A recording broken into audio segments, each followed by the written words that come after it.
রুটি, ডিম ভাজি আর পটল ভাজি দিয়ে আজকে সকালের ভিডিওটা শুরু করলাম। তো আজকে সকালে এটাই ছিল আমাদের নাস্তা। আজকে যেহেতু স্কুল বন্ধ, তো আস্তে ধীরে উঠে নাস্তা করেই দুপুরে রান্না করতে চলে আসলাম। তো এই যে রান্না শুরু করলাম পাতাকপি ভাজি। তো হ্যালো এভরিওয়ান, আসসালামু আলাইকুম। কেমন আছেন সবাই? আশা করি সবাই ভালো আছেন। আমিও আলহামদুলিল্লাহ বেশ ভালো আছি। তো এই যে পাতাকপিটা ভাজি হচ্ছে, আর ওদিকে রাইস কুকারটায় ভাত চাপিয়ে দিয়েছি। আজকে সকালে রান্না করিনি, একটু দুপুরে করতেছি, কারণ স্কুলটা বন্ধ, তো বাসায় আছি। তো এই যে আমার পাতাকপি ভাজিটা হয়ে গেছে।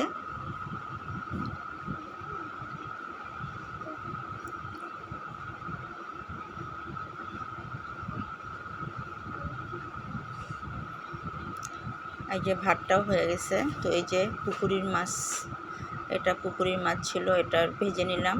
তো এই যে সব মশলা দিয়ে অল্প অল্প মশলা দিয়েছি, দিয়ে একটু পানি দিয়ে মশলাটা কষিয়ে নিলাম। তারপরে উস্তে আর আলু ধুয়ে দিয়ে দিলাম এর ভিতরে। এবার এর মধ্যে একটু পানি দিয়ে কষিয়ে নেব।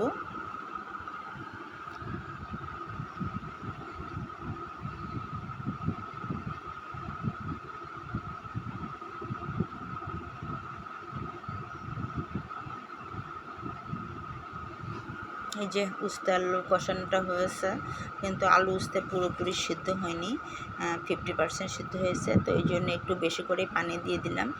এই যে পানি দিয়ে এর ভিতরে এবার পানিটা ফুটে গেলে মাছ দিয়ে দেবো। মাছ দিয়ে কিছুক্ষণ রান্না করে নিলাম। এই যে রান্না করে নিয়ে এবার মাছগুলো উল্টে দেবো আমি।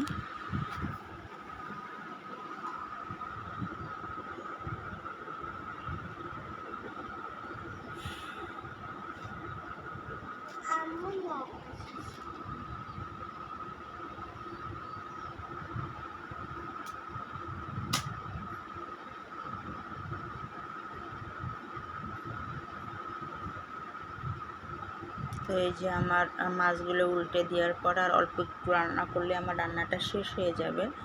তো এই যে আলুটাও সিদ্ধ হয়ে গেছে।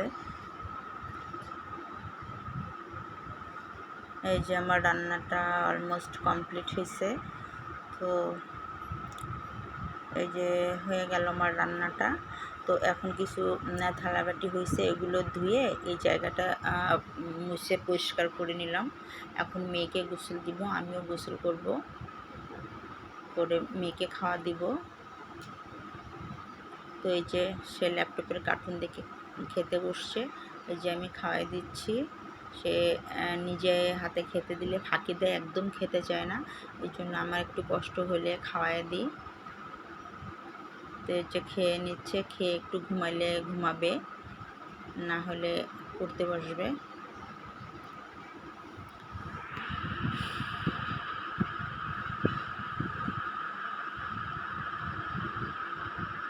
তো এই যে সে পড়তে বসেছে।